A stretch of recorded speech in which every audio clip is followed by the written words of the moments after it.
Hello, I'm Susan Sheehan from the University of Huddersfield.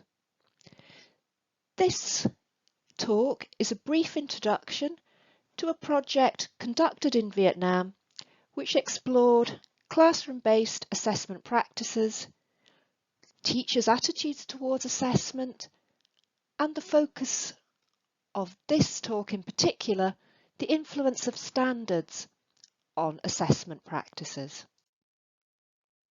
I'd like to start with an acknowledgement of the support for this project from the British Council.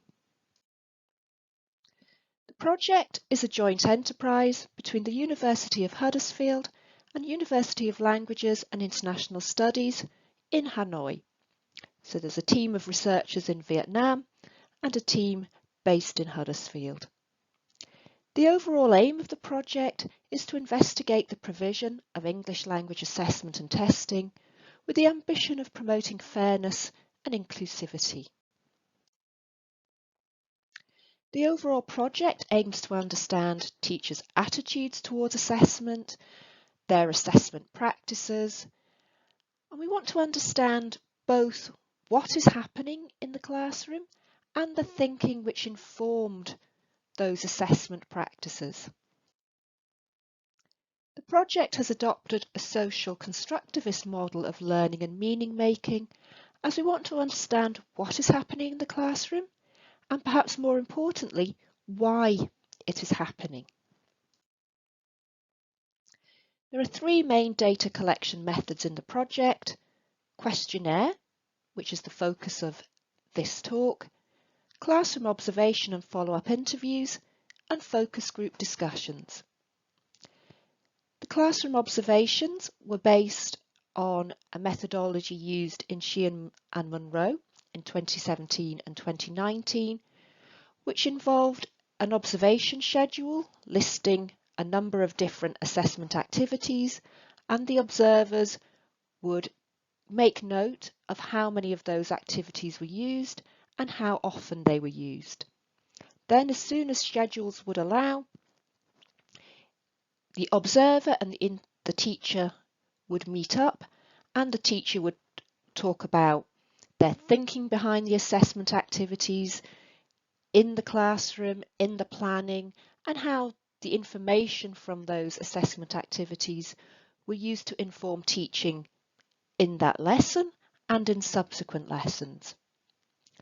The focus group activities also explored teachers' assessment practices, and in particular, the teachers brought with them to the focus group example activities which they had created themselves, and they talked about how they created them, how they used them, and how they used the information from those assessment activities to inform subsequent teaching opportunities. The questionnaire has three main sections.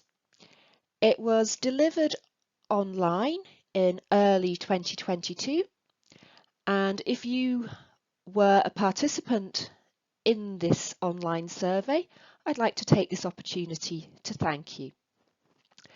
The first section looked at teachers' experiences of assessment, because when we start teaching, we already have a wealth of experience of being in a classroom, because we've all been in classrooms as learners ourselves.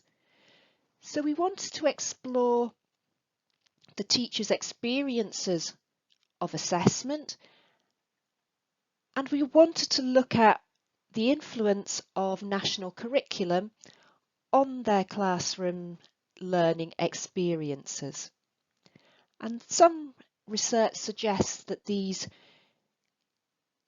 early experiences of assessment are very influential on teachers' assessment practices, and Vogt and Tasagari create the analogy that teachers test as they themselves were tested.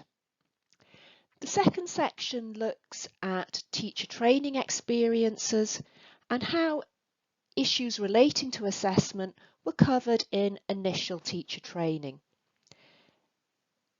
Hasselgreen and other researchers have suggested that these issues are not covered in depth in teacher training courses, and in a project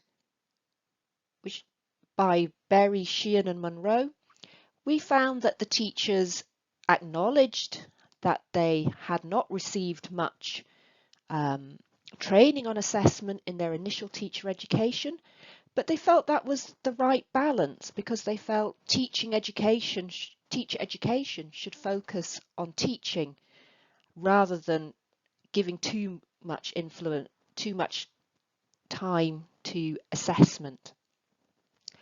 The third section explored current assessment practices used by the teachers, and it also explored the influence of the CEFR-VN. There were 2,045 completed responses, and we were able to reach most of the provinces in Viet Nam, and the participants in the survey had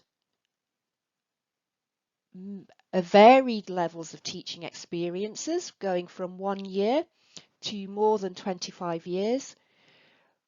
We received responses from participants in both state schools and in private institutions, covering all 4 levels of education in Vietnam. The teachers were well qualified, most of whom had bachelor degrees, but there were also teachers with masters and PhD. Responses to the questionnaire were recorded on a 5-point Likert scale, with 1 indicating strongly disagree and 5 strongly agree and 3 as the neutral option. In this brief talk, I will consider the responses to 3 items on the questionnaire. The participants indicated when they were themselves language learners, they were aware of the national curriculum which was in use in the country. But the tests which were used in the classroom were not created by external authorities, but by the classroom teachers. So it suggests that the teachers had a strong role in mediating the national curriculum for the pupils which they were teaching. A surprising figure is that of 50% stating agreement that they are confident using the CEFR-VN. It may be the case that the word confident was problematic for the participants, as 40% of the participants chose the neutral option.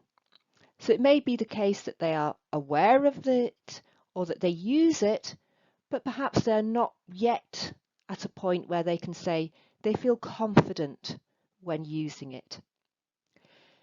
This data and others will be explored in more detail when the project report is submitted in March 2023.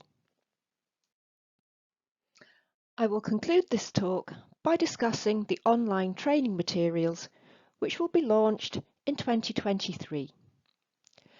The materials cover 6 topics, including creating and applying criteria.